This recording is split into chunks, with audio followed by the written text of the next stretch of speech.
Disclaimer, ये story केवल मनोरंजन के उद्देश्य से बनाया गया है। इसका उद्देश्य किसी भी जाति, धर्म या किसी व्यक्ति को ठेस पहुंचाना नहीं है। इसमें दर्शाए गए सभी पात्र, घटना, स्थान लेखक द्वारा लिखी गई लिखकीय कल्पना है और इसे गंभीरता से न लें। धन्यवाद। स्टोरी पसंद आए तो लाइक, शेयर और हमारे टेलीग्राम को ज्वाइन जरूर करें। राहुल शर्मा और नंदिनी गुप्ता कुछ देर तक सौहार्दपूर्ण बातचीत करने के बाद एक साथ सुरभि प्राइवेट किचन पहुंचे। शायद नए साल के ठीक बाद होने की वजह से दुकान में कुछ और लाल लालटेनें लटक रही थीं। छोटे पुलों, बहते पानी, हरी टाइलों और लाल ईंटों के साथ पूरी दुकान में एक प्राचीन आकर्षण था।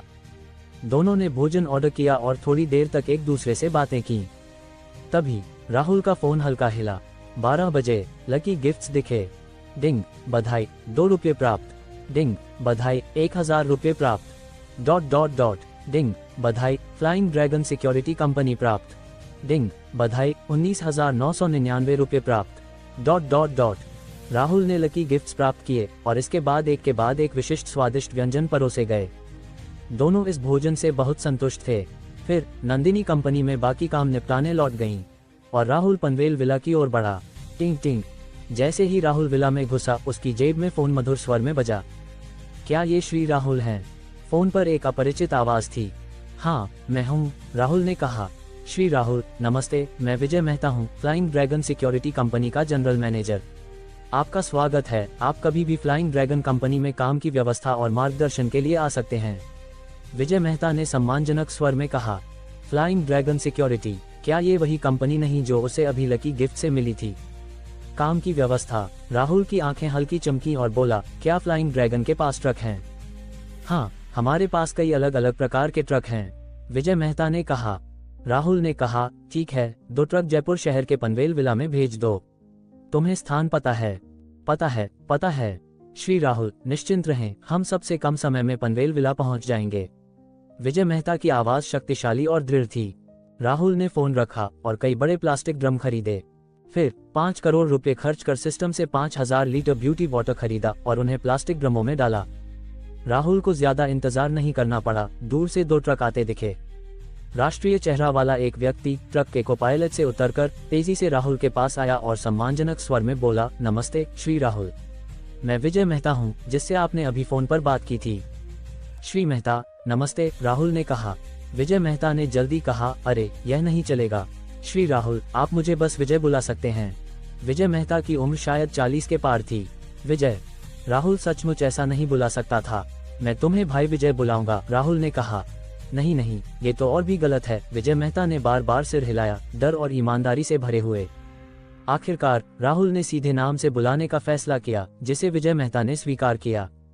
विजय मेहता, तुम इन घोलों को सेंट्रल टावर में तनिष्क सुगंध कंपनी में भेज दो, तुम्हें स्थान पता है, राहुल ने कहा। श्री राहुल, चिंता न करें, जयपुर में कोई ऐसी जगह नहीं जो हमें न पता हो। कार्य पूरा करने की गारंटी, विजय मेहता ने छाती ठोककर कहा। कई सिक्योरिटी कर्मियों की मदद से 5000 लीटर ब्यूटी वाटर जल्दी ही ट्रक में लादा गया और बाहर की ओर बढ़ा। तभी राहुल का फोन हल्का हिला। यह उसकी दोस्त अमिता यादव का मैसेज था। राहुल लगभग हर रात व्हाट्सएप पर अमिता से बात करता था। हालांकि वह दिन में शायद ही कभी सक्रिय रूप से मैसेज करती थी। अमिता, राहुल, मैं तुमसे कुछ चर्चा करना चाहती हूँ। राहुल, ठीक है, आज मेरा कोई काम नहीं है, मैं बाद में तुमसे चर्चा करूँगा। वैसे हम कुछ समय से नहीं मिले। अमिता, तुम आ रहे हो? ठीक है। जाहिर था अमिता बहुत खुश थी। राहुल वही करता है जो कहता है। उसने तुरंत नवीनतम फर्स्ट क्लास टिकट खरीदा। फिर लैम्बोर्गिनी बुल चलाकर हवाई अड्डे की ओर बढ़ा। जब वह हवाई अड्डे पहुंचा, उसका फोन मधुर स्वर में बजा। हाय भगवान, राहुल, तुमने इतना सारा ब्यूटी वाटर भेजा।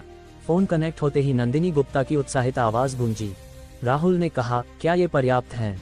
नंदिनी ने तुरंत चिल्लाकर कहा, पर्याप्त?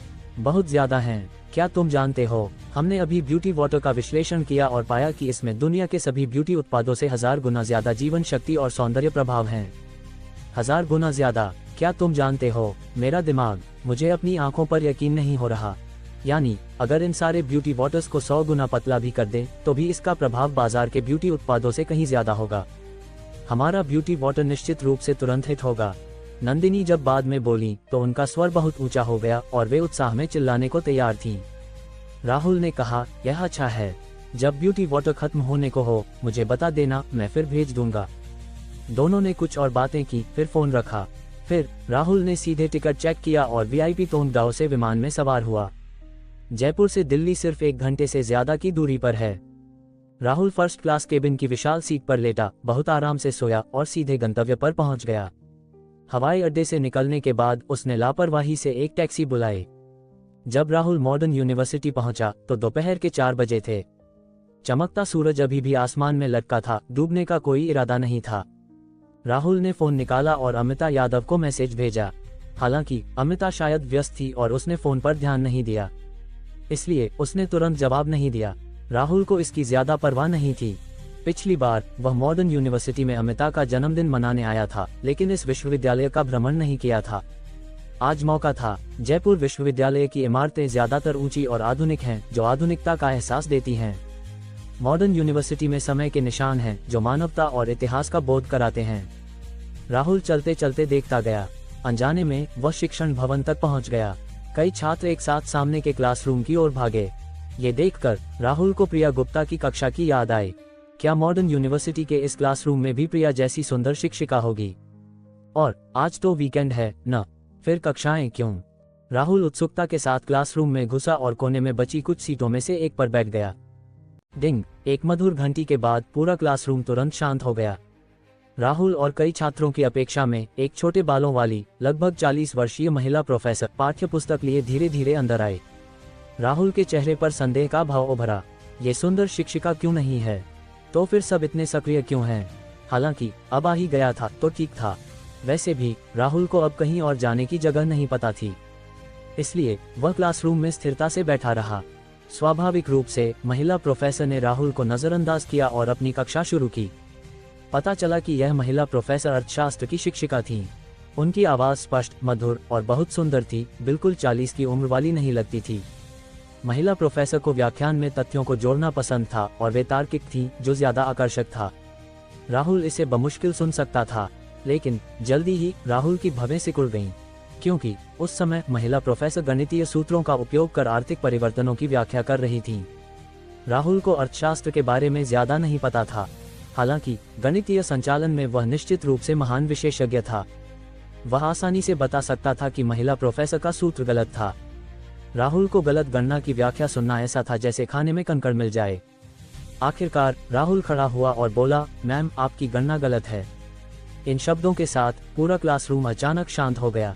सब ने तेजी से अपनी नजरें राहुल पर केंद्रित की।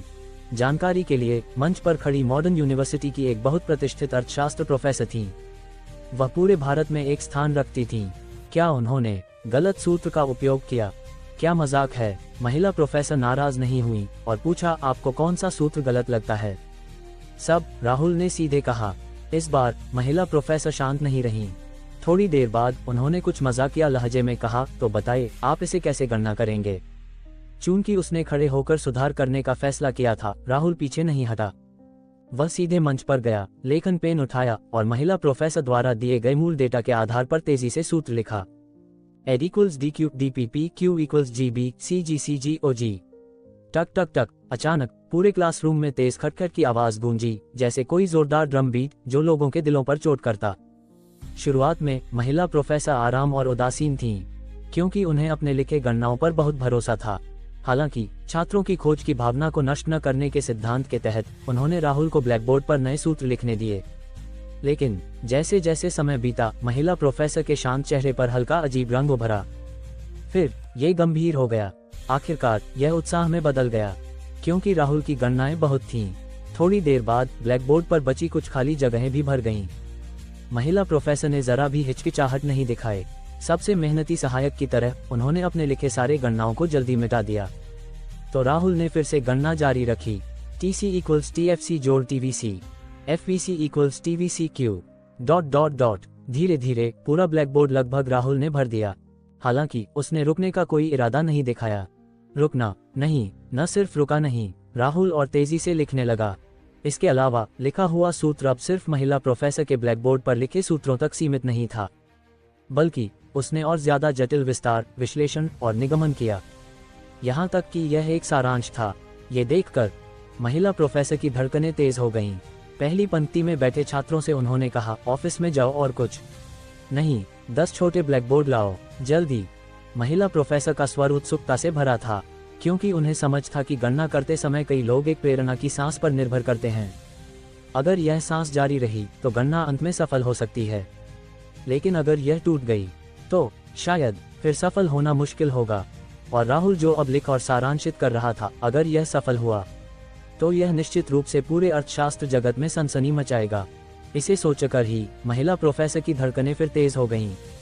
पहली पंक्ति में बैठे छात्र अब समझ नहीं पा रहे थे कि राहुल क्या लिख रहा था, हालांकि वे महिला प्रोफेसर के उत्सुक और सख्त स्वर को सुन सकते थे। इसलिए उन्होंने जरा भी देर नहीं की और तेजी से ऑफिस की ओर भागे। थोड़ी देर बाद 10 छोटे ब्लैकबोर्ड लाए गए। टक टक टक। उस समय राहुल पूरी तरह गणना में डूब चुका था। छोटा ब्लैकबोर्ड लेने के बाद उसने बिना रुके लिखना जारी रखा। डिंग, पूर्ण एकाग्रता, प्रेरणा की चमक शुरू। टक टक टक। राहुल की लेखन गति और तेज हो गई। देखते ही देखते सारे सूत्र एक जटिल सूत्र में सारांशित और निगमित होने वाले थे। टिंग टिंग। तभी राहुल की जेब में फोन मधुर स्वर में बजा। राहुल ने अनायास लेखन पेन रख दिया और फोन उठाकर बात शुरू की। ठीक है, मैं अभी आता हूँ। फोन रखने के बाद राहुल क्लासरूम के बाहर की ओर मुड़ा। महिला प्रोफेसर ने उत्सुकता से कहा, आप कहाँ जा रहे हैं? उन्होंने देखा कि सूत्र सफल होने वाला था, लेकिन इस समय निगमन रुक गया। यह उनके दिल में कई चींटियों के रेंगने जैसा था, बहुत असहज। ओह, मेरी दोस्त मेरा इंतजार कर रही है, मैं उससे मिलने जा रहा हूँ, राहुल ने कहा। वैसे मैं आपका छात्र नहीं हूँ। महिला प्रोफेसर ने राहुल की बातों पर ध्यान नहीं दिया और जल्दी बोली, आप जानते हैं कि आप अभी क्या लिख रहे थे? अगर आप इसे आगे निगमित करते हैं और यह सही साबित होता है तो यह एक आर्थिक सिद्धांत बन सकता है। यहाँ तक कि शायद आप नोबेल अर्थशास्त्र पुरस्कार जीत सकते हैं। ये कहते हुए महिला प्रोफेसर की आवाज अनायास ऊंची हो गई। उत्साहित, उत्तेजित। नोबेल पुरस्कार निश्चित रूप से सभी शैक्षिकी और वैज्ञानिक शोधकर्ताओं के लिए सबसे शानदार सम्मान है। अब ये वास्तव में उनके सामने प्रकट हो सकता था। राहुल ने कहा, है ना? ये कहकर वह क्लासरूम के बाहर की ओर चलता रहा। नोबेल पुरस्कार जीतने का मौका सामने था और वह सीधे चला गया। महिला प्रोफेसर ने कभी नहीं सोचा था कि ऐसा होगा। वह एक पल के लिए स्तब्ध रह गईं। फिर वह जल्दी से पीछे दौड़ी और चिल्लाईं, छात्र छात्र। हालांकि उस समय राहुल पूरी तरह दूर जा चुका था। नोबेल पुरस्कार कई लोगों के लिए ये वाकई बहुत आकर्षक है, क्योंकि यह सम्मान, प्रसिद्धि और धन का प्रतीक है। हालांकि राहुल को सम्मान से ज्यादा लगाव नहीं था, और प्रसिद्धि वह बिल्कुल नहीं चाहता था। प्रसिद्ध होने पर उसकी सामान्य जिंदगी पूरी तरह प्रभावित होगी, और धन, राहुल को इसकी कोई कमी नहीं थी, इसलिए ये वाकई उसके लिए आकर्षक नहीं था। इसके विपरीत अमिता यादव से जल्दी मिलना ज्यादा महत्वपूर्ण था। उस समय अमिता स्कूल के गेट पर इंतजार कर रही थी।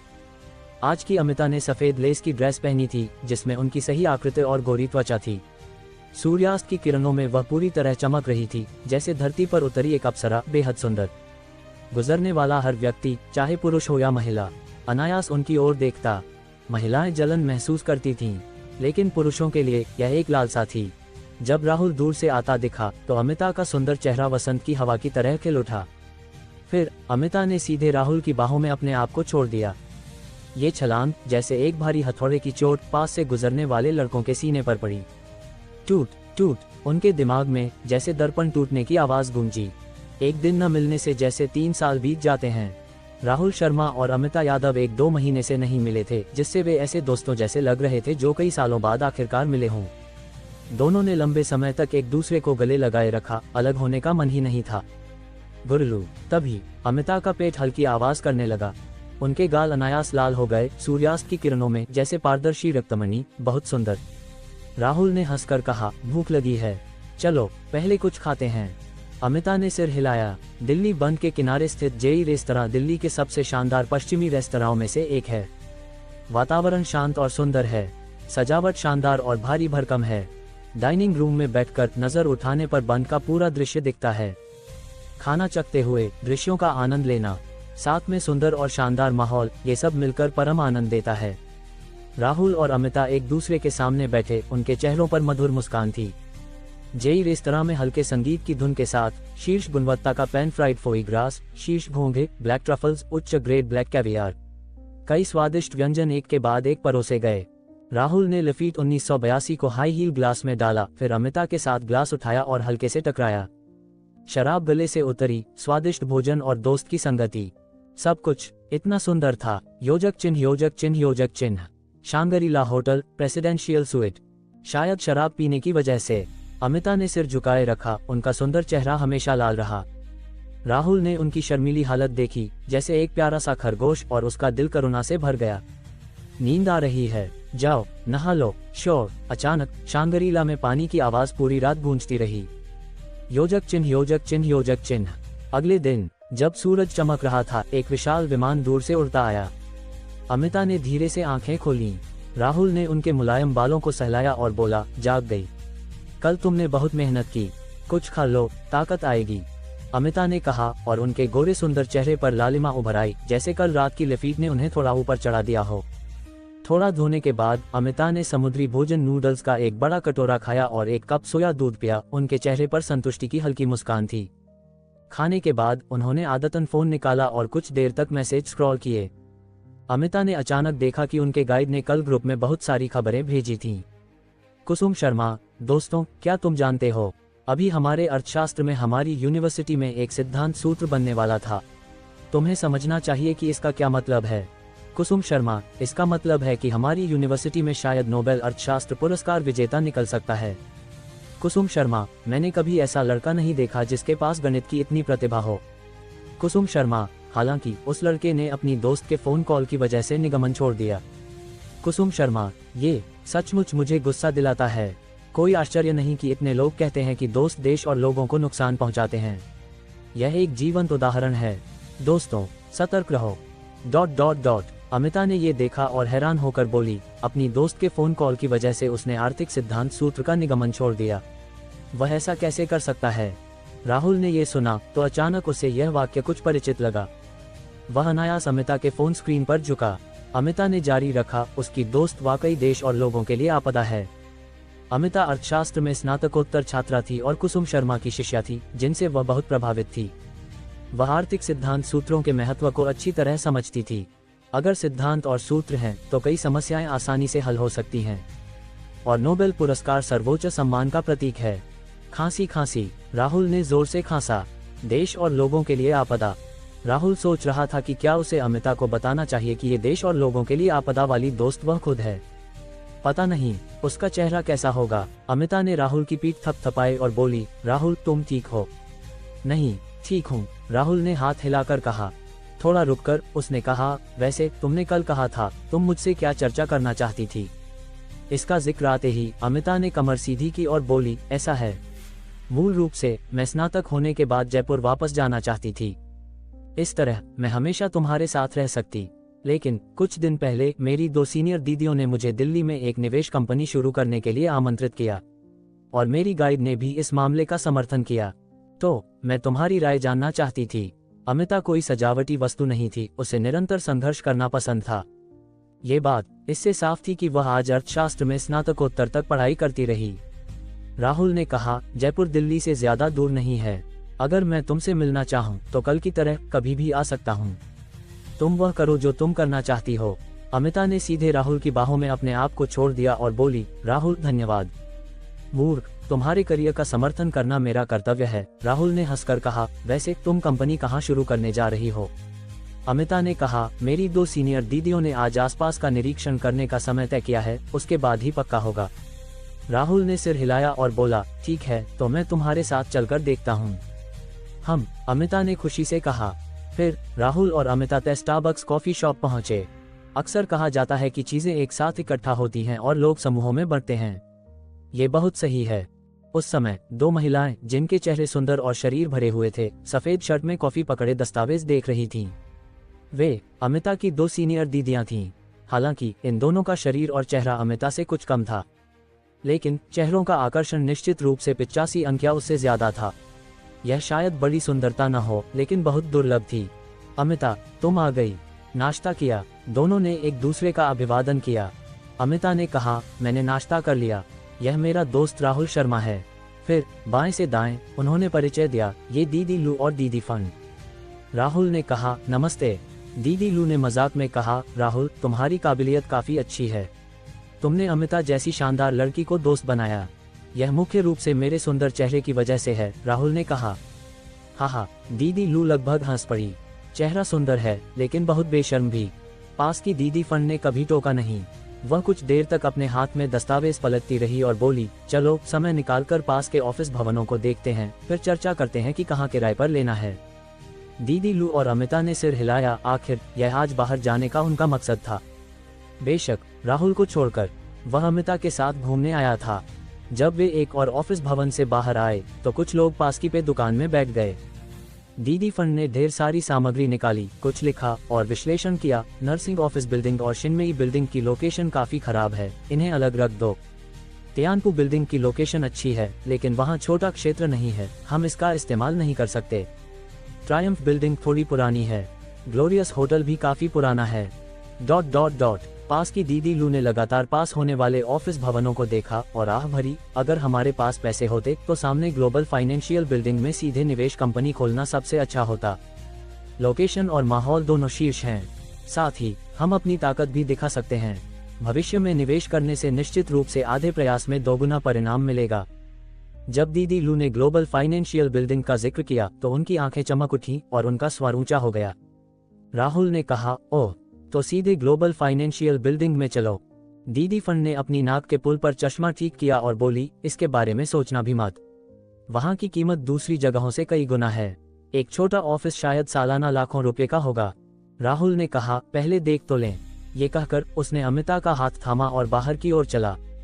दीदी लू और दीदी फन को लगा कि राहुल घूमना चाहता है, लेकिन उन्होंने और विरोध नहीं किया और साथ चल पड़ी। आखिर ग्लोबल फाइनेंशियल बिल्डिंग बाहरी लोगों के लिए भी एक अच्छा आकर्षण है। जब राहुल ग्लोबल फाइनेंशियल बिल्डिंग में घुसा तो वह सीधे मार्केटिंग सेंटर गया। उसने संक्षेप में स्थिति समझाई तो सेल्समैन सभी को 78वीं मंजिल पर ले गया। यह एक 500 वर्ग मीटर का बड़ा ऑफिस था। पारदर्शी फ्लोर टू सीलिंग खिड़कियों से पुजांग नदी दिखती थी जो सूरज की रोशनी में मिल्की वे की तरह चमक रही थी। ऊंची नीची गगनचुंबी इमारतें और चींटियों के आकार की भीड़, कह सकते हैं कि दिल्ली की पूरी सुंदरता नजरों में थी।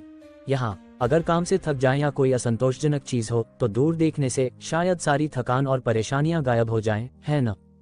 यह एक आनंद था। ये लोगों को आराम और खुशी देता था और विश्राम का परम आनंद।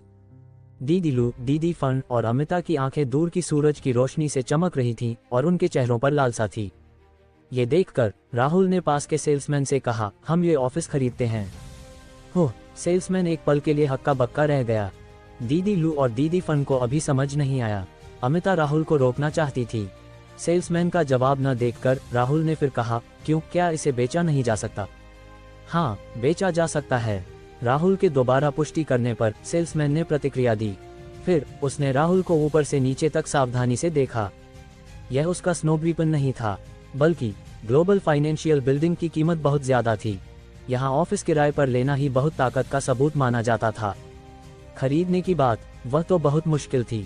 सेल्समैन ने कहा, इस ऑफिस की औसत कीमत 1,85,000 रुपये प्रति वर्ग मीटर है। कुल 500 वर्ग मीटर और कुल कीमत है 9.25 करोड़ रुपये। राहुल ने सीधे अपना बैंक कार्ड निकाला और बोला, ठीक है, कार्ड स्वाइप करें। मेहमान कृपया मेरे साथ नीचे मार्केटिंग सेंटर चलें। हम आपके लिए अनुबंध तैयार करेंगे और फिर विशिष्ट कीमत तय करेंगे। सेल्समैन ने हकलाते हुए कुछ देर बाद खरीद की प्रक्रिया बताई। उसने पहले से खरीद अनुबंध तैयार ही नहीं किया था। यहाँ तक कि खरीद अनुबंध तो छोड़िए, किराया अनुबंध भी उसने तैयार नहीं किया था, क्योंकि हर दिन बहुत सारे लोग ऑफिस देखने आते थे। हालांकि वास्तव में किराए पर लेने वाले बहुत कम थे। दरअसल ग्लोबल फाइनेंशियल बिल्डिंग का किराया बहुत महंगा था। सीधे ऑफिस खरीदना, वह तो साल में कुछ बार होने वाली छोटी संभावना वाली घटना थी। जल्दी ही सभी मार्केटिंग सेंटर लौट आए और अनुबंध जल्दी ही प्रिंट हो गया।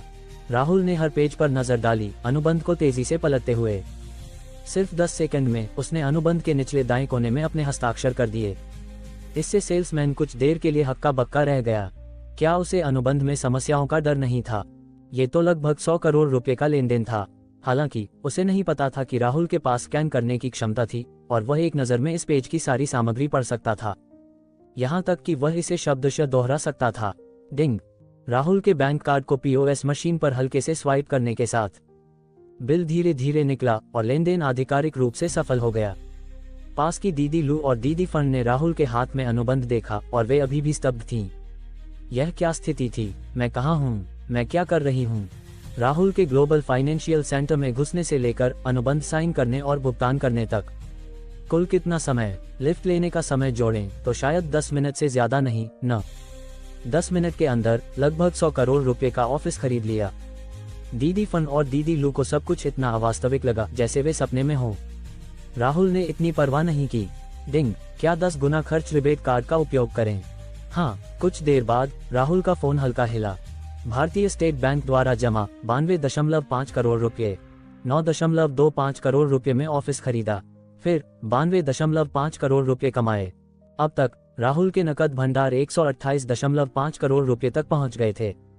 इतना सारा नकद एक साथ पाने पर भी राहुल के मुंह पर मुस्कान उभरी। उस समय राहुल के दिमाग में एक स्पष्ट सूचना बजी। डिंग, छिपा कार्य पूरा, 1 अरब से ज्यादा धन और 10 सिल्वर लकी गिफ्ट्स प्राप्त करें। डिंग, सिस्टम अपग्रेड, LV6 पुरस्कार, हर सांस पर 50 रुपए, हर 1 सेकंड की नींद पर 50 रुपए, हर कदम पर 50 रुपए। पुरस्कार हर दिन 24 बजे खाते में जमा होंगे। LV5 पर हर दिन 14 लाख रुपए मिल सकते थे। आज प्रति सेकंड कमाई 2.5 गुना बढ़ गई, यानी अब हर दिन गारंटी 35 लाख रुपए मिल सकते हैं। हर महीने एक छोटा लक्ष्य कमा सकते हैं। अपग्रेड खर्च राशि 5,280 लाख, 1 अरब, उपहार, जुआ आदि शामिल नहीं। इसके अलावा सिस्टम से प्राप्त सभी वस्तुओं का व्यापार निषिद्ध है। डिंग, साइन इन सिस्टम चालू। नोट, आप दिन में एक बार साइन इन कर सकते हैं और साइन इन करने पर अलग अलग पुरस्कार मिलेंगे। राहुल की मुस्कान अपने दिमाग में गूंजती सूचनाओं को सुनकर और बढ़ गई। 9.25 करोड़ रुपए में ऑफिस खरीदना इसके लायक था। चैप्टर 55। फिर राहुल शर्मा, अमिता यादव, दीदी फन और दीदी लू 78वीं मंजिल पर लौट आए। राहुल ने अमिता का हाथ थामा और धीरे धीरे विशाल पारदर्शी फ्रेंच खिड़की की ओर चला, दूर की ओर नीचे देखते हुए हंसकर पूछा, अमिता, ये ऑफिस तुम्हें कंपनी शुरू करने के लिए दे रहा हूँ, तुम्हें पसंद है? टप, अमिता की सुंदर आंखों से 2 आंसुओं की धाराएं सीधे लुढ़क पड़ी। राहुल एक पल के लिए हक्का बक्का रह गया और बोला, अमिता, तुम रो क्यों रही हो? अमिता ने कोई सफाई नहीं दी। उन्होंने सीधे अपने गर्म होठों को राहुल के पास ले जाकर चूमा। खामोशी सब कुछ कह गई। ये चुंबन उनका जवाब था। उनका पूरा व्यक्तित्व भावुक, खुश और आनंद से लिप गया था। ऐसा दोस्त हो तो और क्या चाहिए। अमिता ये भी भूल गई थी कि खाली ऑफिस में दीदी फन और दीदी लू भी थीं। वाकई में खुद को रोकना मुश्किल था। बेशक उस समय दीदी फन और दीदी लू ने उनकी हरकतों पर ध्यान नहीं दिया, क्योंकि वे अभी भी स्तब्ध अवस्था में थीं। यह विशाल और शानदार ऑफिस, जो पूरे दिल्ली शहर को देखता था, भविष्य में उनका कार्यस्थल बनने वाला था। वे अभी भी थोड़ा अविश्वास में थीं। काफी देर बाद अमिता शर्माते हुए राहुल से अलग हुईं। राहुल ने लापरवाही से अपने मुंह के कोने से लिपस्टिक पोंछी और पूछा, अब जब कंपनी की जगह मिल गई है, तुमने शायद स्टार्टअप पूंजी तैयार नहीं की होगी और निवेश ग्राहकों को आकर्षित नहीं किया होगा। काम की बात आते ही अमिता तुरंत अपनी शर्मीली अवस्था से बाहर निकली, जैसे वह एक पेशेवर व्हाइट कॉलर कार्यकर्ता बन गई हो, और उनमें ऊर्जा भर गई। हम कॉलेजों और विश्वविद्यालयों से उद्यमिता ऋण के लिए प्रति व्यक्ति 5 लाख रुपये उधार लेने जा रहे हैं, कुल 15 लाख रुपये। ग्राहकों की बात है तो हमने पहले कुछ इच्छुक ग्राहकों को प्राप्त किया है और कंपनी खुलने के बाद हम गहन संपर्क और सहयोग करेंगे। इसके अलावा मेरी गाइड भी मदद करने को तैयार हैं और कुछ ग्राहकों को परिचय कराने को राजी हैं। राहुल ने ये सुना, विचारपूर्वक सिर हिलाया और बोला, मैं पहले 20 करोड़ रुपए निकालता हूँ, इसका कुछ हिस्सा स्टार्टअप पूंजी के रूप में और कुछ हिस्सा कंपनी के पहले ग्राहक के रूप में। देखो निवेश संचालन कैसा होता है। खामोशी, पूरा खाली ऑफिस शांत हो गया। दीदी लू और दीदी फन ने सीधे मुंह खोल लिया और वह आकार में बदल गया। उन्होंने क्या सुना? पहले 20 करोड़ रुपए निकालो। उसका लहजा इतना साधारण था, लगभग जैसे वह 200 रुपए की बात कर रहा हो। क्या इतना घमंडी होना जरूरी है? 20 करोड़ रुपए का फंड, ये किसी भी बड़ी निवेश कंपनी का प्रमुख ग्राहक बन सकता है, जिससे गारंटीशुदा उच्च निवेश रिटर्न प्राप्त हो सकता है। इस समय इसे सीधे एक नवस्थापित या यहाँ तक कि किसी भी समय दिवालिया हो सकने वाली छोटी कंपनी को दे दिया। और अगर ये दिवालिया हो गई तो 20 करोड़ रुपए डूब जाएंगे। 20 करोड़ रुपए खर्च कर अपनी दोस्त को प्रशिक्षित करना, तो दुनिया में इतना निस्वार्थ समर्थन भी होता है। राहुल, अमिता की सुंदर आंखें अभी सामान्य हुई थीं और फिर से धुंधली हो गईं। फिर एक बार फिर दीदी लू और दीदी फन की परवाह न करते हुए वह सीधे राहुल की बाहों में जा गिरी। काफी देर बाद वे फिर अलग हुए। राहुल ने कहा, देर हो रही है, पहले कुछ खाने चलें। ठीक है, अमिता ने धीरे से जवाब दिया। थोड़ा रुककर उन्होंने कहा, मैं अपनी गाइड को भी बुलाना चाहती हूँ, उन्होंने मेरी बहुत मदद की है। राहुल के दिमाग में अनायास उस छोटे बालों वाली महिला प्रोफेसर की छवि उभरी, जो उसे बार बार सूत्र निगमन जारी रखने के लिए बुला रही थी। बिल्कुल कोई समस्या नहीं। उस समय पास की दीदी लू बोली, मैं आखिरकार समझ गई कि राहुल अमिता का दोस्त क्यों बन सका। इस तरह का समर्थन तो देवता भी नहीं रोक सकते। राहुल ने कहा, देवता? वह मेरी अमिता से तुलना नहीं कर सकते। बोलते हुए उसने अमिता के बालों को सहलाया। दीदी लू ने कहा, ये दोस्ती का लहर।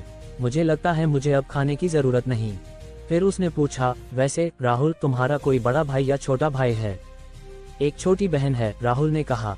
हाय, दीदी लू ने आह भरी, जैसे उसने कई 100 करोड़ खो दिए हों। कई लोग बात करते हुए चले और थोड़ी देर में लीजियाकाई रेस्तरां पहुंच गए। लीजियाकाई रेस्तरां का बाहरी हिस्सा ज्यादा साधारण था। रेस्तरां के अंदर मुख्य सजावट काले रंग में थी, जो भारीपन, भव्यता और शान का एहसास देती थी। दीदी लू ने उत्साह से कहा, जब मैं पहली बार दिल्ली पढ़ने आई थी तो मैंने इंटरनेट पर लीजियाकाई के बारे में बहुत सारी किंवदंतियां देखी थीं। सुना है कि लीजियाकाई के संस्थापक पहले दूसरे दर्जे के उच्च अधिकारी थे। वह भी उस तरह के अधिकारी जो विशेष रूप से महल के शाही भोज का स्वाद लेते थे। लीजियाकाई के व्यंजन वही हैं जो उन्होंने रिटायर होने के बाद शाही भोज के आधार पर बनाए। दूसरे शब्दों में, यहाँ के व्यंजन वही हैं जो पहले सम्राट खाते थे। मैं इस दुकान के पास से कितनी बार गुजरी, लेकिन कभी अंदर नहीं गई। सचमुच मेरी जेब ने इजाजत नहीं दी। आज राहुल और अमिता की बदौलत मुझे आखिरकार मौका मिला। मुझे इसका स्वाद लेना है। दीदी लू जितना ज्यादा बोली उतनी ही उत्साहित होती गई। हालांकि व्यंजन अभी आए नहीं थे, लेकिन उसे जैसे खुशबू महसूस हो रही थी और वह लार निगलने से नहीं रोक सकी। पास की दीदी फन ने सुधार किया, लीजियाकाई का मालिक रिटायर नहीं हुआ, बल्कि मौर्य वंश खत्म हो गया। हालांकि ये दुकान वाकई बहुत मशहूर है और श्रीमान जैन और जैकी चैन यहाँ विशेष रूप से आए हैं। दीदी लू ने चिल्लाकर कहा, हाँ, यह जरूर स्वादिष्ट होगा। टटट, उस समय बाहर से हल्की कदमों की आवाज आई। फिर छोटे बालों वाली महिला प्रोफेसर धीरे धीरे अंदर आई। दीदी फन और अमिता यादव, साथ ही बहुत उत्साहित दीदी लू, सभी खड़ी हुई और सम्मानजनक स्वर में बोली, नमस्ते प्रोफेसर शर्मा। प्रोफेसर शर्मा ने सिर हिलाया, कुछ बोलने ही वाली थीं। अगले पल उनकी ज्यादा बड़ी न आंखें अचानक गोल हो गईं। फिर वह तेज कदमों से जल्दी राहुल के पास आई, उसका हाथ पकड़ा और उत्साह से चिल्लाई, मैंने तुम्हें आखिरकार ढूंढ लिया, अब मैं तुम्हें जाने नहीं दूंगी। ऐसा लग रहा था जैसे राहुल ने उनका पर्स चुराया हो और उन्हें डर था कि वह भाग जाएगा। योजक चिन्ह, योजक चिन्ह, योजक चिन्ह। ये देखकर दीदी लू, दीदी फन और अमिता यादव ने संदेह का भाव दिखाया। अमिता ने नहीं रुकते हुए कहा, प्रोफेसर शर्मा, क्या इसमें कोई गलतफहमी है? क्या आपने गलत व्यक्ति को पकड़ा? दरअसल प्रोफेसर शर्मा की हरकतें बहुत ज्यादा थीं। ऐसा लग रहा था जैसे राहुल ने कुछ बुरा किया हो। हालांकि अमिता को राहुल के चरित्र पर भरोसा था। पास की दीदी लू ने कहा, प्रोफेसर शर्मा, जरूर कोई गलतफहमी है। आखिर राहुल 10 मिनट से कम में लगभग 100 करोड़ रुपए में ऑफिस खरीद सकता है। वह पूरी तरह निश्चिंत है। वह भला बुरा काम कैसे कर सकता है? दीदी फन ने भी कहा, प्रोफेसर शर्मा, चलिए पहले बैठकर धीरे से बात करते हैं। प्रोफेसर शर्मा ने चिल्लाकर कहा, कहाँ कोई गलतफहमी है? कल उसने मेरे सामने आर्थिक सूत्र को सारांशित और निगमित किया। बस थोड़ा सा अर्थशास्त्र का एक सूत्र और सिद्धांत बन सकता था। उसे किसी भी हाल में जाने नहीं देना है। अमिता, दीदी लू और दीदी फन सभी स्तब्ध रह गईं। उन्होंने प्रोफेसर शर्मा की खबरें देखी थीं। मॉडर्न यूनिवर्सिटी में एक सुपर जीनियस प्रकट हुआ था। एक व्यक्ति ने क्लासरूम में अर्थशास्त्र को एक बड़ा कदम आगे ले जाने के लिए पर्याप्त सूत्र को लगभग निगमित और सारांशित कर दिया था। हालांकि उन्होंने इस व्यक्ति को अपनी आंखों से नहीं देखा था, लेकिन वे इस व्यक्ति के लिए बहुत प्रशंसा से भरी थीं। नतीजा, ये व्यक्ति राहुल निकला। राहुल न सिर्फ अरबों की गिनती करता है, बल्कि अरबों की संपत्ति भी रखता है। हाय भगवान, ये कैसा अलौकिक व्यक्ति है। फिर अमिता का सुंदर चेहरा लाल हो गया, क्योंकि उसे अचानक याद आया कि प्रोफेसर शर्मा ने कल कहा था कि उस पुरुष छात्र ने अपनी दोस्त के फोन कॉल के बाद निगमन छोड़ दिया और फिर सीधे चला गया। इसलिए प्रोफेसर शर्मा ने उस महिला को देश और लोगों के लिए आपदा कहा। नहीं, सिर्फ प्रोफेसर शर्मा ने ही नहीं सोचा, मुझे भी ऐसा ही लगा था। नतीजा, वह देश और लोगों के लिए आपदा वाली दोस्त मैं ही हूँ। राहुल ने हल्के से खांसा और बोला, प्रोफेसर शर्मा, चिंता न करें, मैं नहीं जाऊंगा। हालांकि प्रोफेसर शर्मा का राहुल को छोड़ने का कोई इरादा नहीं था। कल उन्होंने पूरी रात इस बात का पछतावा किया था कि उन्होंने राहुल को नहीं रोका। आज मुश्किल से फिर मिला, वह कभी भी ऐसा फिर नहीं होने देंगी। प्रोफेसर शर्मा, क्यों न हम पहले बैठें? राहुल ने अमिता की ओर इशारा किया, देखिए मेरी दोस्त यहाँ है, मैं फिर नहीं जाऊंगा। क्या तुम वही दोस्त हो जो देश और लोगों के लिए आपदा है, प्रोफेसर शर्मा ने चिल्लाकर कहा। अमिता का सुंदर चेहरा तुरंत लाल हो गया और उसने चुपके से सिर झुका लिया। इसके बाद प्रोफेसर शर्मा ने धीरे धीरे राहुल का हाथ छोड़ा और पूछा, तुम्हारा नाम क्या है? मेरा नाम राहुल शर्मा है, राहुल ने सच्चाई से जवाब दिया। कल राहुल उनके प्रति ज्यादा विनम्र नहीं था। आखिर वह सिर्फ एक अज्ञात राहगीर थी, लेकिन आज अलग था। आज राहुल को पता चला कि वह अमिता की बहुत देखभाल करने वाली गाइड हैं। तो सम्मान जरूरी था। राहुल शर्मा, कल तुम्हारा चले जाना बहुत अफसोसजनक था। अगर तुमने निगमन जारी रखा होता तो शायद यह एक आर्थिक सूत्र या सिद्धांत बन जाता। अगली बार पता नहीं कब पूरा होगा। प्रोफेसर शर्मा ने आह भरी, उनका पूरा चेहरा पछतावे से भरा था। ये कभी भी हो सकता है, राहुल ने आराम से कहा। वह इस बारे में सचमुच बकवास नहीं कर रहा था, क्योंकि जब उसने प्रेरणा की चमक शुरू की थी तब विशिष्ट निगमन सूत्र पहले ही उसके दिमाग में छप गया था, उसे भूलना असंभव था। सचमुच, प्रोफेसर शर्मा ने उत्साह से चिल्लाकर कहा। राहुल ने सिर हिलाया। ये देखकर प्रोफेसर शर्मा ने जल्दी से अपने बैग से एक नोटबुक और बॉल पॉइंट पेन निकाला और अपेक्षापूर्ण स्वर में बोली, राहुल तुम जल्दी से निगमन और अंतिम सूत्र मेरे लिए लिखो। राहुल ने सोचा, खाना अभी आया नहीं था और वैसे भी कोई काम नहीं था, तो उसने पेन और कागज लिया और तेजी से लिखने लगा। टक टक टक, अचानक नोटबुक पर बॉल पॉइंट पेन के कूदने की तेज आवाज गूंजी। साथ ही सुंदर और प्रवाहमयी अक्षर तेजी से नोटबुक पर उभरने लगे। पास बैठी अमिता ने राहुल की गंभीर अभिव्यक्ति देखी और कुछ देर के लिए खो गई। पहले जब वह हाई स्कूल में था, राहुल बहुत मेहनत और गंभीरता से पढ़ता था। अमिता को राहुल से दोस्ती करने की वजह, एक तरफ राहुल वाकई सुंदर था, दूसरी तरफ उसकी गंभीरता थी, क्योंकि एक गंभीर पुरुष एक अनोखा आकर्षण बिखेर सकता है। उस समय अमिता की नजरों में राहुल ने इस आकर्षण को चरम तक पहुंचा दिया था, जिससे उसकी धड़कनें लगातार तेज हो रही थीं। अगर पास में प्रोफेसर शर्मा और अन्य न होते तो अमिता खुद को रोक नहीं पाती और राहुल की बाहों में जा गिरती। टक टक, राहुल बहुत तेजी से लिखता था। सिर्फ कुछ मिनटों में किताब के 2 पेज साफ सुथरी गणनाओं से भर गए। जल्दी ही किताब का तीसरा पेज भी पूरी तरह भर गया। राहुल ने पेन और कागज रख दिया, क्योंकि निगमन खत्म हो गया था। अर्थशास्त्र के सिद्धांत और सूत्र प्रकट हो गए। शानदार, बहुत बढ़िया, प्रोफेसर शर्मा ने उत्साह से चिल्लाकर कहा। उनका पूरा चेहरा मुस्कानों से भर गया। फिर जैसे कोई खजाना हो, उन्होंने किताब को अपनी बाहों में कसकर पकड़ लिया। पास की दीदी फन ने नहीं रुकते हुए पूछा, प्रोफेसर शर्मा क्या सूत्र सही है? वह पढ़ाई में अच्छी थी, हालांकि राहुल के लिखे सूत्र बहुत जटिल थे और वह इन्हें बिल्कुल नहीं समझ पाए। प्रोफेसर शर्मा ने कहा, इसके लिए विस्तृत गणनाओं की जरूरत है। हालांकि अगर निष्कर्ष गलत भी हो तो यह निश्चित रूप से अर्थशास्त्र के विकास को बढ़ावा देगा, और अगर यह सही है। ये कहते हुए प्रोफेसर शर्मा के चेहरे पर उत्साह और बढ़ गया। वह जैसे सूत्र के सही होने के बाद की भव्य दृश्य देख रही थीं। फिर प्रोफेसर शर्मा ने जल्दी कहा, राहुल तुम और समय निकालकर सूत्र के निगमन प्रक्रिया पर एक पूर्ण अर्थशास्त्र पेपर लिखो। मैं तब इसे संशोधित करने में मदद करूंगी और फिर इसे ECTA में जमा करेंगी। राहुल ने हाथ हिलाया और बोला, अमिता को लिखने दो, मैं उसे निगमन प्रक्रिया विस्तार से बताऊंगा। प्रोफेसर शर्मा ने राहुल को गहरी नजर से देखा। उनके चेहरे पर छिपाई न जा सकने वाली हैरानी थी। खुद के बजाय उसे पेपर लिखने देना आधे परिणाम को मुफ्त में दे देने के बराबर था। जानकारी के लिए, ये पूरे अर्थशास्त्र को एक बड़ा कदम आगे ले जा सकता था। ये नोबेल अर्थशास्त्र पुरस्कार जीत सकता था, या यहाँ तक कि इतिहास में आधी उपलब्धि। यहाँ तक कि पति पत्नी भी इतने उदार नहीं होंगे। और ये तो सिर्फ दोस्त थे। राहुल तुम्हें ही लिखना चाहिए, मैंने इस निगमन प्रक्रिया में हिस्सा नहीं लिया, अमिता ने कहा। जाहिर था वह भी समझती थी कि खुद को पेपर लिखने देना क्या मायने रखता है। राहुल ने कहा, मैंने अर्थशास्त्र नहीं पढ़ा और न ही कभी कोई थीसिस लिखी। मैं ये चीजें कहाँ लिख पाऊंगा? अमिता मना मत करो। यह ठीक है, अमिता ने थोड़ा हिचकिचाते हुए जवाब दिया। हालांकि उसने मन में तय कर लिया था कि भले ही वह खुद पेपर लिखे, अंत में सारा सम्मान राहुल को ही देना है।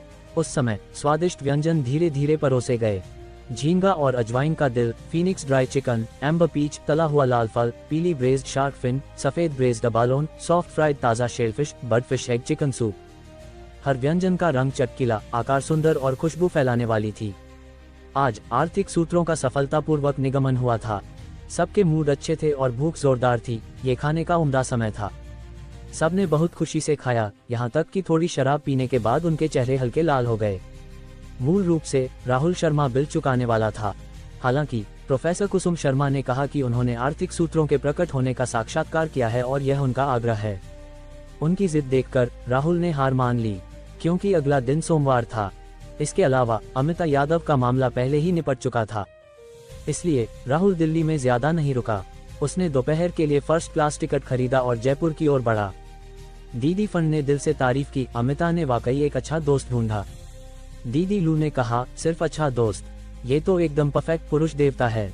90 करोड़ से ज्यादा की राशि निकालकर ग्लोबल फाइनेंशियल बिल्डिंग में एक बड़ा ऑफिस खरीदा। फिर 20 करोड़ रुपए हमारी नई कंपनी को स्टार्टअप पूंजी और निवेश के रूप में दिए। दीदी लू जितना ज्यादा बोली उतनी ही उत्साहित होती गई और उसका पूरा शरीर नाचने लगा। पास खड़ी प्रोफेसर शर्मा ने हैरानी से कहा, उसने इतना पैसा भी निकाला। प्रोफेसर शर्मा एक वित्तीय विशेषज्ञ थीं और अक्सर बहुत बड़ी राशियों से निपटती थीं। हालांकि इतना पैसा व्यक्तियों का नहीं बल्कि कंपनियों का होता था। एक बार में 30 करोड़ के करीब। शायद कई दसियों अरब की संपत्ति वाला व्यक्ति भी इतनी जल्दी नहीं निकाल सकता, लेकिन राहुल ने ये कर दिखाया। तो राहुल कितना अमीर है, कल्पना से परे। प्रोफेसर शर्मा ने अमिता के कंधे पर थपथपाया और बोली, ऐसे पुरुष को संभालना मुश्किल है। अमिता का शरीर हल्का कांप उठा, लेकिन जल्दी ही उनकी सुंदर आंखें फिर दृढ़ हो गईं।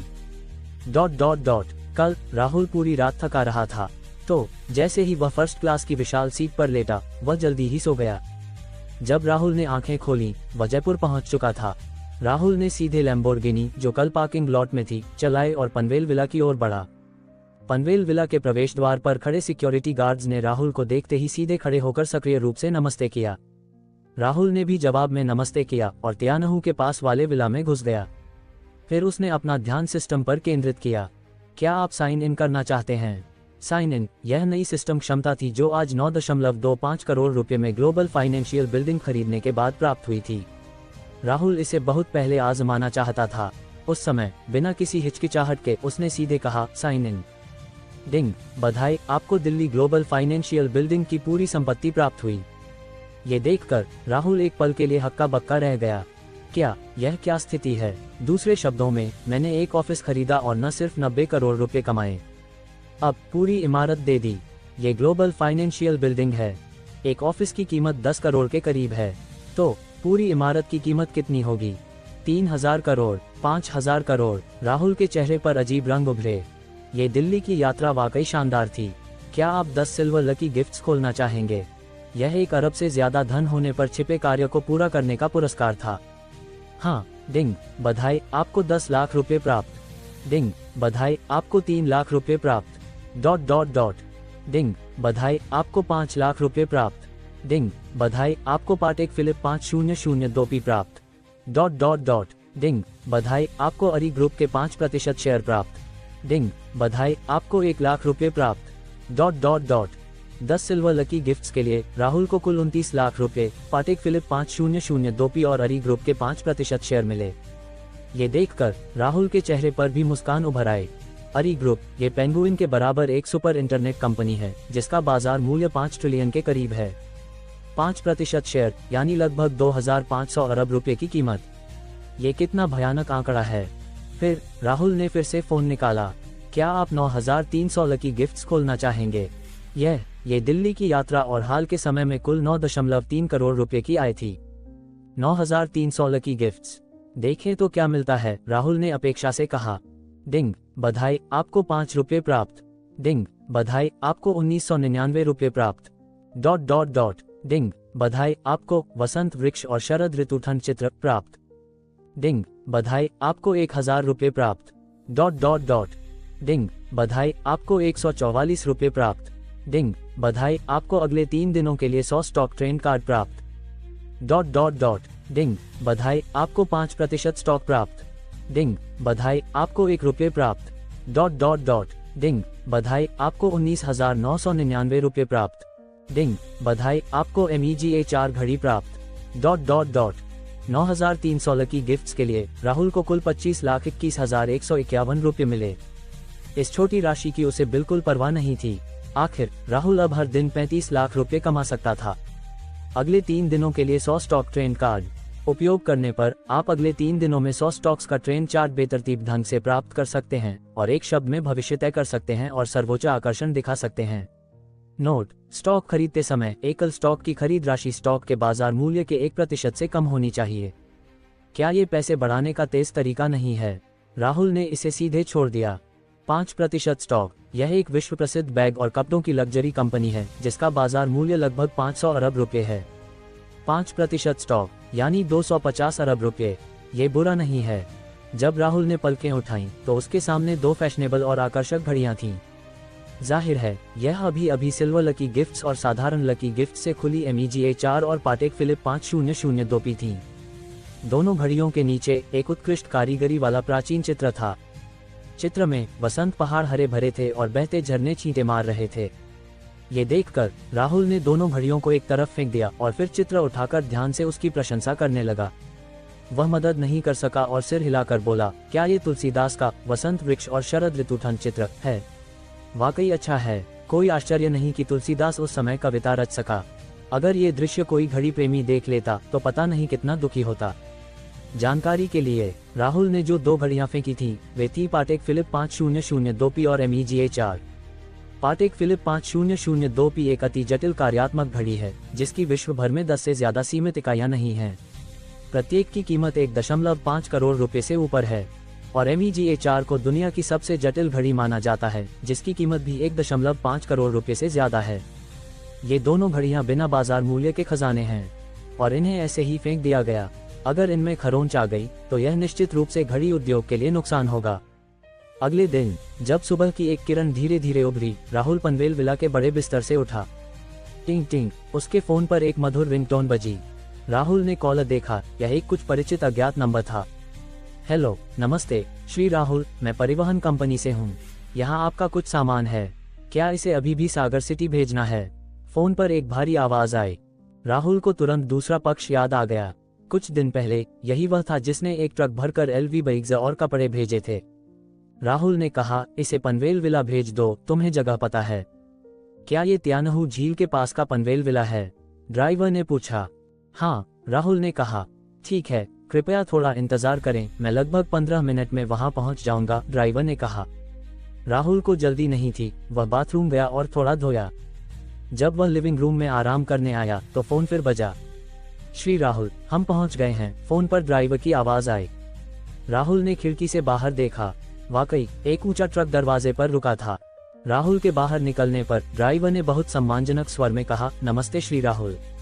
कोई आश्चर्य नहीं, ड्राइवर ऐसा था क्योंकि उसने राहुल को कुल 2 डिलीवरी दी थी। हर बार उपहार एक पूरा ट्रक उच्च मूल्य वाले लग्जरी सामान का होता था। ऐसे व्यक्ति की ऊर्जा बस अकल्पनीय थी। इसके बाद ड्राइवर ने डिब्बा खोला जिसमें कपड़ों और बैग्स से भरा ट्रक दिखा। फिर उसने कहा, श्री राहुल, क्या हम इन चीजों को इस विला में रख दें? हालांकि राहुल पहले से मानसिक रूप से तैयार था, फिर भी इतने सारे कपड़े और बैग्स फिर से देखकर वह हक्का बक्का रह गया। थोड़ी देर बाद उसने सिर हिलाया और बोला, हाँ, बस लिविंग रूम में रख दो। ठीक है, ड्राइवर ने जवाब दिया और फिर 2 कुलियों के साथ कपड़े और बैग्स को अंदर ले जाना शुरू किया। राहुल ने सोचा, कुछ बैग्स लिए और उन्हें मर्सिडीज बिग जी में रख दिया। थोड़ी देर बाद पूरा हॉल पूरी तरह भर गया। ड्राइवर के जाने के बाद राहुल को अब आराम करने का मन नहीं था। उसने मर्सिडीज बिग जी चलाए और जयपुर विश्वविद्यालय की ओर बढ़ा। सोमवार की सुबह ऐसा लगता था कि बाकी समय से ज्यादा जाम था। आगे देखने पर वाहनों का घना जंगल था। राहुल कार में बोर होकर बैठा था और उसने अनायास साइन इन सिस्टम पर ध्यान केंद्रित किया। क्या आप साइन इन करना चाहते हैं? हाँ। डिंग, बधाई, आपको ज़ेनहू यूटिंग समुदाय की पूरी संपत्ति के अधिकार प्राप्त हुए। ज़ेनहू यूटिंग जयपुर के केंद्र में एक प्रसिद्ध हवेली है। समुदाय का माहौल उत्कृष्ट है और आसपास के उद्योग समृद्ध हैं। ये कई उच्च स्तरीय कंपनियों के लिए आदर्श निवास है। पूरे समुदाय में 1000 से ज्यादा घर हैं। अगर इसे प्रति घर 80 लाख रुपए के हिसाब से गणना करें, कुल मूल्य लगभग 800 अरब रुपए के आसपास है। थोड़ा हिसाब करने के बाद राहुल ने हल्के से सिर हिलाया। ठीक ठाक है। जब उसने सिर घुमाया तो सहचालक सीट पर रियल एस्टेट प्रमाण पत्रों का ढेर और चाबियों के कुछ बड़े गुच्छे पहले से ही रखे थे। राहुल ने कुछ रियल एस्टेट प्रमाण पत्र बेतरतीब ढंग से खोले। ज़ेनहू यूटिंग बिल्डिंग A201, क्षेत्रफल 125 वर्ग मीटर, संपत्ति मालिक राहुल शर्मा। ज़ेनहू यूटिंग बिल्डिंग A202, क्षेत्रफल 109 वर्ग मीटर, संपत्ति मालिक राहुल शर्मा। ... फिर राहुल ने सामने की जाम सड़क देखी और थोड़ा हिचकिचाने के बाद आखिरकार कार का अगला हिस्सा मोड़ा और पास के रघुवंश रियल्टी की ओर बढ़ा। उस समय हिना गुप्ता मेज पर बैठी थी, जानकारी को ध्यान से देख रही थी। जब उसने अनायास सिर उठाया तो उसका पूरा सुंदर चेहरा हैरानी से भर गया और वह चिल्लाई, श्री राहुल। फिर उसने जल्दी कहा, श्री राहुल कृपया बैठें, मैं पहले आपके लिए एक कप कॉफी डालती हूँ। ये कहकर उसने तेजी से उठकर अलमारी से खूबसूरती से पैक किया हुआ कॉफी का डब्बा निकाला। सावधानीपूर्वक तैयार करने के बाद वह इसे सतर्कता से राहुल के सामने लाए। राहुल के लिए हिना के मन में विशेष भावनाएं थीं। धनी, सुंदर, निम्न प्रोफाइल, उच्च गुणवत्ता। एकमात्र अफसोस ये था कि उसका पहले से एक दोस्त था। राहुल को कॉफी की समझ नहीं थी, उसने बस लापरवाही से एक घूंट लिया। हालांकि वह मन ही मन सिर हिलाकर बोला, यह मीठी और स्वादिष्ट है, वाकई अच्छा स्वाद है। हिना ने कहा, श्री राहुल आपका आना संयोग है। मैं भी आज बाद में आपको पिछले महीने वंजिया हुआ हवेली की किराए की स्थिति भेजने वाली थी। बोलते हुए उसने मेज के नीचे से सामग्री का एक ढेर निकाला। कुल किराया 8 लाख रुपए है। अगर कोई समस्या नहीं है तो मैं दोपहर में वित्त को पैसे हस्तांतरित करने की व्यवस्था कर सकती हूँ। हालांकि राहुल के पास स्कैन करने की क्षमता थी, जिससे वह कितनी भी जानकारी को एक नज़र में पढ़ सकता था। फिर भी उसने जानकारी नहीं ली। मैं जानकारी नहीं देखता, मुझे तुम पर भरोसा है। हिना ने यह सुना तो उसका दिल भावनाओं से भर गया। ये लगभग 10 लाख रुपए का मामला था और वह उस पर इतना भरोसा करता था। राहुल ने फिर कहा, मैं इस बार यहाँ ज़ेनहू यूटिंग के घर को फिर से किराए पर देने के लिए आया हूँ। ठीक है, हमने पहले ही ज़ेनहू यूटिंग के कई घरों को बनाया है, हिना ने कहा। राहुल ने सिर हिलाया, फिर मेज पर एक बड़ा बैग रखा और बैग के अंदर रियल एस्टेट प्रमाण पत्र और चाबियां भरी थीं। ये देखकर हिना एक पल के लिए ठिठक गई, बोली, राहुल, श्री राहुल, ये है। ओह, मैंने पूरा ज़ेनहू यूटिंग ले लिया है। इसमें रियल एस्टेट प्रमाण पत्र और चाबियां हैं। अब से मैं तुम्हें इसे किराए पर देने के लिए कहता हूँ, राहुल ने कहा। उसका लहजा इतना साधारण था, हालांकि हिना के कानों में ये गड़गड़ाहट की तरह गूंजा।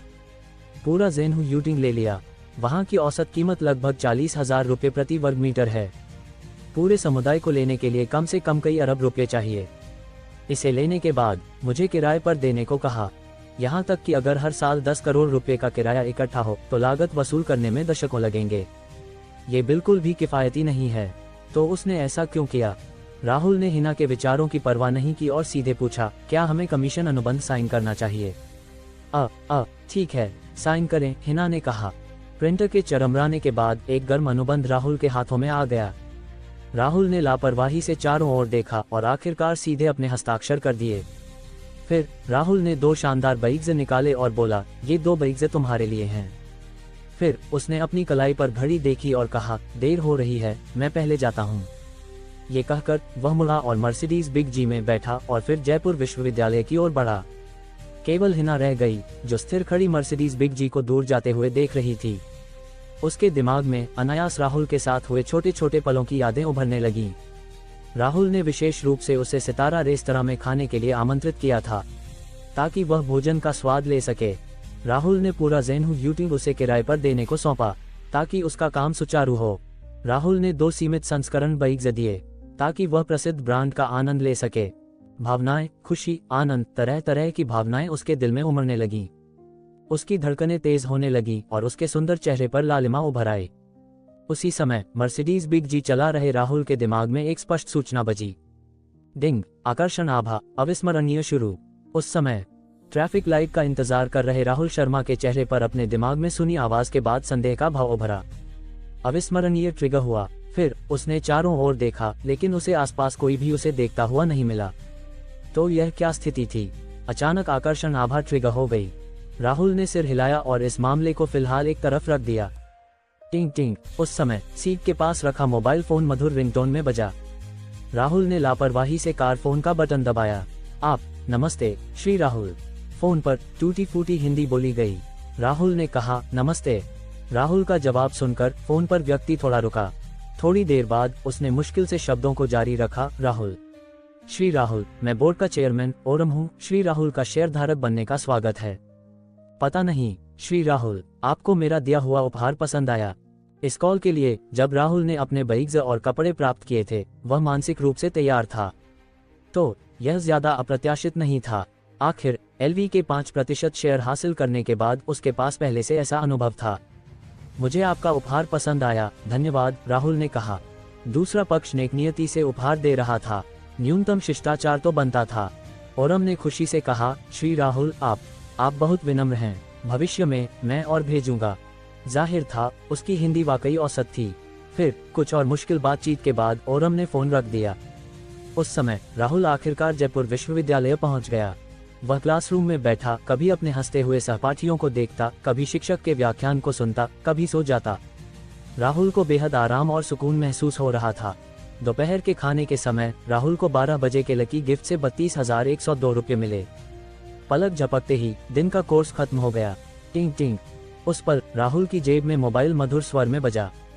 उसने कॉल देखा। ये तनय सिन्हा का फोन था, जिसके साथ कुछ समय पहले फरारी ऑटो शो में दोस्तों के साथ समय बिताया था। फैन भाई, क्या तुम आज रात फ्री हो? मैंने एक गेट टुगेदर रखा है और तुम्हें और अमिता को साथ बुलाना चाहता हूँ, तनय सिन्हा ने सीधे कहा। ऑटो शो में तनय सिन्हा ने राहुल की मदद की थी। हालांकि यह सिर्फ एक संक्षिप्त मुलाकात थी, राहुल को लगा कि वह काफी अच्छा इंसान है। इसके अलावा रात को वाकई कोई काम नहीं था, तो उसने जवाब दिया, ठीक है। फिर राहुल ने पास ही अपनी किताबें समेट रही अमिता यादव को देखा और बोला, वैसे तुमने अमिता को बुलाया? अभी नहीं, मैंने सबसे पहले तुम्हें फोन किया, तनय सिन्हा ने कहा। ठीक है, तुम्हें अमिता को फोन करने की जरूरत नहीं, मैं अभी उससे बात करता हूँ, राहुल ने कहा। ठीक है, धन्यवाद फैन भाई, तनय सिन्हा ने खुशी से कहा। अमिता यादव शकल में बड़ी दीदी स्तर की शख्सियत थी और तनय सिन्हा बस एक छोटा सा व्यक्ति था। सीधे संपर्क करना वाकई थोड़ा डरावना था। अब राहुल की मदद से इससे बेहतर और क्या हो सकता था। फोन रखने के बाद राहुल अमिता यादव की ओर बढ़ा। हमारे महान वैज्ञानिक, आज तुम मुझसे मिलने क्यों आए? अमिता ने मुस्कुराकर कहा। पास बैठे छात्रों के चेहरों पर अजीब रंग उभरे। जानकारी के लिए, अमिता यादव आमतौर पर मुस्कुराती नहीं थी और कई लोग उसे बर्फीली सुंदरी कहते थे, लेकिन अब वह राहुल से मजाक कर रही थी। यह अविश्वसनीय था। राहुल ने बेबसी से कहा, मुझसे मजाक मत करो। तनय सिन्हा ने कहा कि उसने आज रात एक गेट टुगेदर रखा है और सभी को इकट्ठा करना चाहता है। क्या तुम रात को साथ चलना चाहोगी? हो, तनय सिन्हा गेट टुगेदर आयोजित कर रहा है। अगर इतना मजा है तो मैं क्यों न जाऊं? अमिता ने कहा। ये शब्द अगर शकल में कोई अमिता यादव को जानने वाला सुन लेता तो शायद हैरानी में मुंह खोल लेता, क्योंकि अमिता यादव सिर्फ कुछ रेसिंग गतिविधियों में हिस्सा लेती थी। अन्य गेट टुगेदर में वह शायद ही कभी दिखाई देती थी। अब उसने कहा कि वह मजे में शामिल होने जा रही है।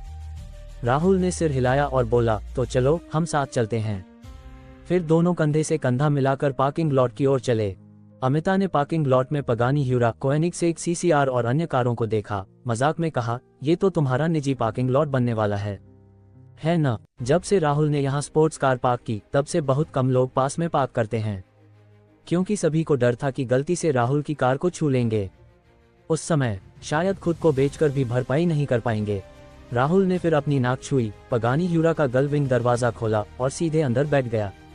धड़ाम। अमिता के बैठने के बाद राहुल ने एक्सीलरेटर दबाया।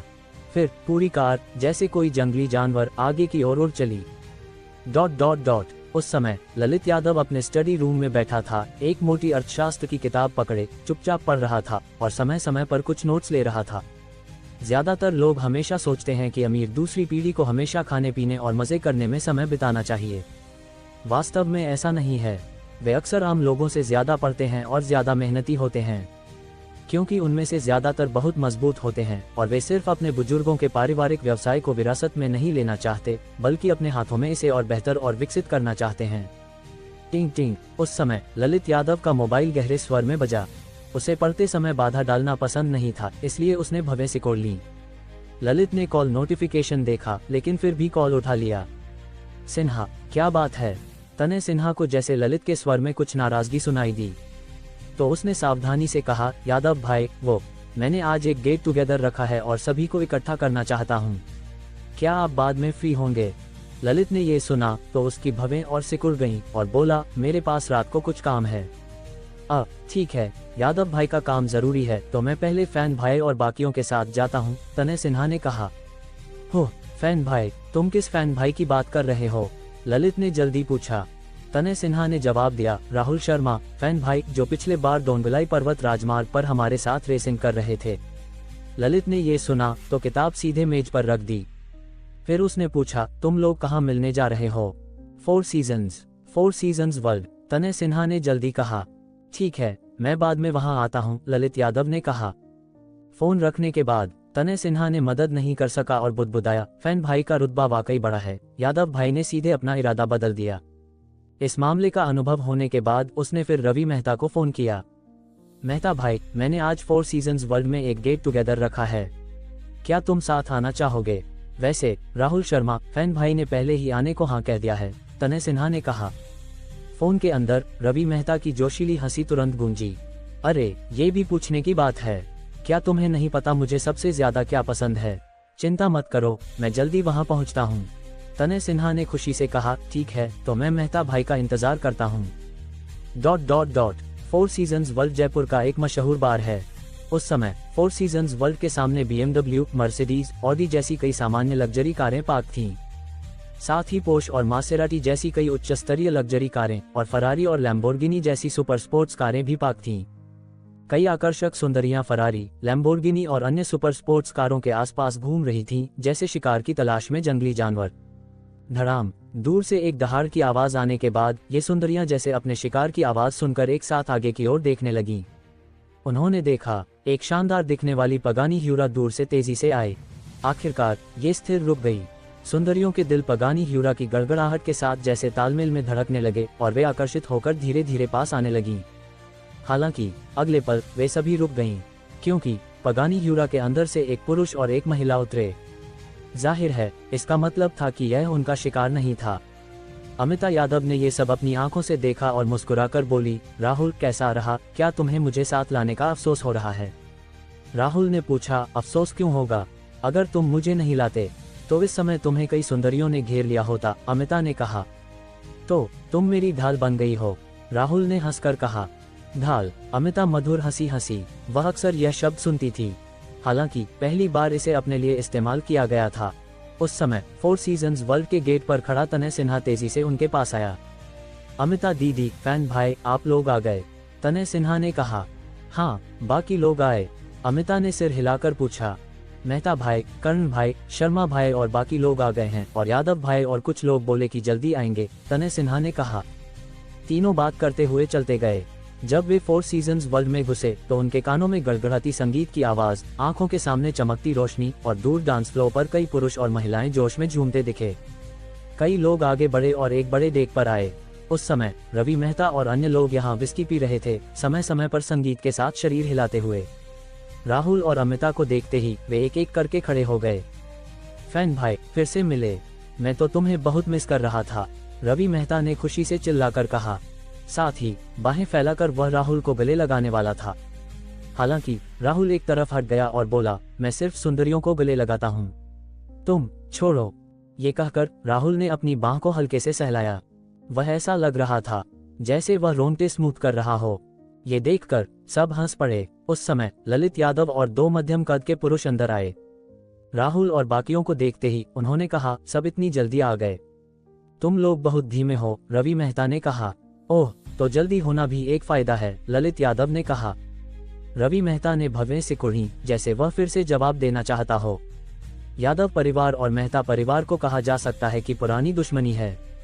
नतीजतन ललित यादव और रवि मेहता जब भी मिलते बहस करते, चाहे शतरंज खेलना हो, रेसिंग हो या शराब पीना, दोनों एक दूसरे को नीचा दिखाते। राहुल ने कहा, लगभग सब आ गए होंगे न, पहले बैठो और आराम करो। सबने सुना और एक एक करके बैठ गए। फिर तने सिन्हा ने दूर की ओर इशारा किया। जल्दी ही छोटा सूट और बड़े बालों वाला मैनेजर गुप्ता चेहरे पर मुस्कान लिए पास आया। उसने सम्मानजनक स्वर में कहा, सिन्हा भाई, कोई निर्देश? जाहिर था तने सिन्हा यहाँ का नियमित आगंतुक था और मैनेजर गुप्ता ने उसे एक नज़र में पहचान लिया। स्टीक, स्नैक्स, फ्रूट प्लेट जैसा उचित लगे। फिर 2 बड़े ड्रैगन, तने सिन्हा ने कहा। मैनेजर गुप्ता ने ये सुना तो उसका चेहरा तुरंत मुस्कान से भर गया। जानकारी के लिए, बड़ा ड्रैगन 6 एस ऑफ स्पेड्स का एक बड़ा सेट है जिसकी कुल लागत 1 लाख रुपये है। 2 बड़े ड्रैगन, भले ही स्टीक, फ्रूट प्लेट्स, स्नैक्स शामिल न हो, लागत 2 लाख रुपये होगी। ये निश्चित रूप से एक बड़ा सौदा था। रवि मेहता ने चिल्लाकर कहा, 2 बड़े ड्रैगन। सिन्हा, कितना घमंड। हालांकि वे सभी एक ही शकल के अमीर बेटे थे, फिर भी उनका पैसा असीमित नहीं था। आमतौर पर हर साल सिर्फ 1 करोड़ रुपए की जेब खर्ची होती थी, कुछ लोगों के लिए और भी कम। बार में गेट टुगेदर के लिए 2 लाख रुपए से ज्यादा खर्च करना वाकई घमंडीपन था। उस समय गर्मजोशी भरे शरीर और नाजुक चेहरों वाली सुंदरियों का एक समूह, प्रत्येक के हाथ में एस ऑफ स्पेड्स की बोतल लिए फूलों जैसी मुस्कान के साथ आईं। दूर से यह एक सुंदर ड्रैगन की तरह लग रहा था। साथ ही मंच पर खड़े डीजे ने चिल्लाया, डेक 6 में 2 बड़े ड्रैगन्स के लिए गर्मजोशी से बधाई। आइए डेक 6 के वीआईपी के लिए जोर से तालियां बजाएं।